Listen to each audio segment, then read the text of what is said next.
लॉकडाऊनसारखी situation आत्ता पण येऊ शकते. जेव्हा आपले प्रधानमंत्रींनी संसदेमध्ये जे भाषण दिलं त्यावरून असं वाटतंय की लॉकडाऊनसारखी सिच्युएशन येऊ शकते. कारण इराणचं युद्ध चालू आहे आणि डोनाल्ड ट्रम्प यांनी 5 दिवसाचं अल्टिमेटम दिलं की 5 दिवसात आम्ही अजिबात अटॅक करणार नाही. 5 दिवसात तुम्हाला स्ट्रेट ऑफ हॉर्मॉन जिथून जे सगळे 20% जगाचा तेल इंधन वगैरे जातं ते इराणनं ब्लॉक केले. तर ते काढायसाठी ट्रम्प तात्यांनी सांगितलं की 5 दिवस देतोय. पण ट्रम्प तात्या स्वतःच्या बोलण्यावरच खरं नसतात. आज एक तर उद्या एक.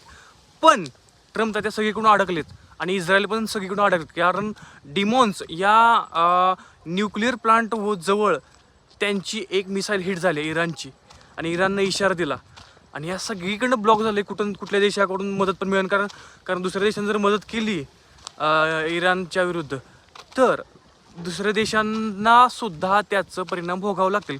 कारण इराण आता अशा मोडवर आहे की जर इराणला मारण्यासाठी दुसरे देश जर साथ देत असतील तर त्यांना सुद्धा अटॅक करायला कमी करणार नाही आणि जबरदस्त मोठा काहीतरी अटॅक होणार आहे. आणि त्यामुळं गॅस वगैरे इंधन वगैरे महाग होणार आहे.